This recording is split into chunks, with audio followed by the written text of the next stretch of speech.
আনুমানিক রাত্র মনে হয় যে 8টা বাজে এক মহিলা একটা বাচ্চা লইয়া আসছে, তো আমরা আবার ওই ফেরির মাথায় বসে ওইখানে বসা, এর মধ্যে আসছেই মানে লাভ দিয়েছে এর মধ্যে তো চিল্লির পর আমরা 3-4 জন ওইখান থেকে নামিয়ে তারে আবার উদ্ধার করছি, উঠাবার পরে এইখানে আনছি। এইখানে আনার পরে আমরা শুনতে আছি তার হরবাড়ি এইখানে জামাই বাড়ি মানে নিজের বাড়িতে আপনার ওনারই যেন একটু কইছে, সঠিক বলতে পারেন না। এই মানে ওনার তখন ফেরির মাথায় দিয়ে লাভ দিয়েছে, জোয়ার ছিল, বাঁচতে অনেক দূর গেছে। অনেক দূর যাওয়ার পরে এরপর আমরা 3-4 জনে নামিয়ে তারা উদ্ধার করছি।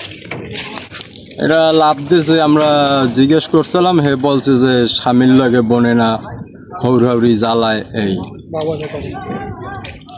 আমরা এতটুকু জানি, আর বেশি জানি। ওখানে যদি আমরা লোকজন যদি না থাকতাম তাহলে তো একটা বড় ধরনের দুর্ঘটনা হইতে পারত। মহিলার সাথে মেয়েটাও ছিল, মেয়েটার বয়স হইবে মনে করেন আনুমানিক 5 থেকে 6 বছর। বাচ্চারা নিয়েই লাভ দিয়েছে।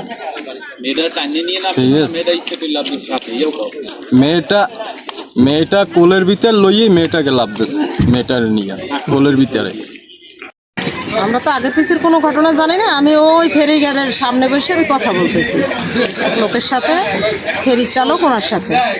তো আমার সামনে দিয়েই ওই মেয়েটা একটা বাচ্চা কোলে নিয়ে চলে যায়, আমি দেখছি দাঁড়ানো। তা ও যে পরে যে বুড়ো তার আমরা জানি না, তো হঠাৎ করে পিছন থেকে ডাক দিচ্ছে এক হুন্ডাওয়ালা, এদিকে আসেন এদিকে আসেন। একটা মেয়ে ছেলে নিয়ে একটা বাচ্চা নিয়ে ঝাঁপ দিচ্ছে। তো এটা শুনে আমি ওদিকে দেখতে না যে আমি এদিক চিকুর দিয়ে দৌড় দিয়েছে। এই 2 দোকান, তখন তো 10টা বাজে রাত্র। তাই দুই দোকানে যে কাস্টমার ছিল, দোকানদাররা ছিল, ওরা আমার চিকুর শুনে ওরা দৌড়েই গেছে। তো যাওয়ার পরে এরা ঝাঁপ দিয়ে পড়ে ওরা উদ্ধার করছে।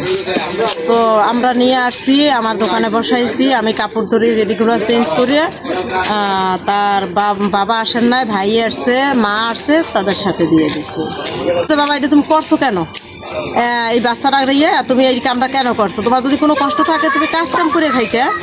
তো বলছে যে আমার স্বামীর সাথে আমার ডিভোর্স হয়ে গেছে বিগত 15 দিন আগে। আমার স্বামী আমার বাচ্চা চাইছে, এই জন্য আমার মার নামে, আমার বাবার নামে, আমার ভাইয়ের নামে মামলা হয়েছে।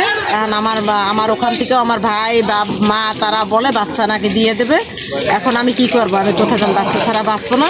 আমার বাচ্চা নিয়ে এমন হয়ে যায়। হ্যাঁ, জীবত উদ্ধার করছে। দেখছেন তো, এটা হচ্ছে যে আমার স্ত্রীর সাথে গত 4 মাস যাবত আমার কোনো সম্পর্ক নাই। তো এই যে 26/6/2026 ওই তারিখে আমার স্ত্রী আমার ডিভোর্স দিচ্ছে।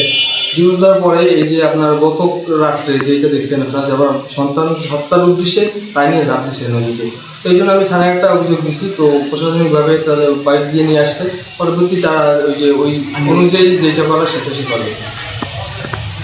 নলছিটি উপজেলার যে ফেরিঘাটে একটি নারী তার শিশু সন্তানকে নিয়ে যে নদীতে ঝাঁপ দিয়েছিলেন, তো এই বিষয়ে এখন কি মানে অবস্থা, এখন কি পরিস্থিতি বিরাজ করছে এবং আপনাদের কোনো আইনগত প্রক্রিয়া নিচ্ছেন কিনা?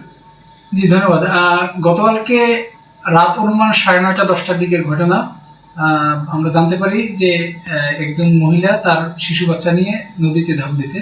পরবর্তীতে স্থানীয়রা তাকে উদ্ধার করে, যে ওখানে জেলেরা ছিল। তো আমি সাথে সাথে ঘটনাস্থলে পুলিশ পাঠানোর পরে জানতে পারি যে 30 বছর বয়সী একজন মহিলা তার 5 বছর বয়সী একটা শিশু কন্যা সন্তানকে নিয়ে আত্মহত্যা করার জন্য নদীতে ঝাঁপ দেয়। আল্লাহর রহমতে সে ভাগ্যগুণে বেঁচে যায়। তারা স্থানীয়রা উদ্ধার করে। সেখানে 2টা অপরাধ হয়। সে আত্মহত্যা করার চেষ্টা এবং যে শিশু বাচ্চাটা তাকে হত্যা চেষ্টা।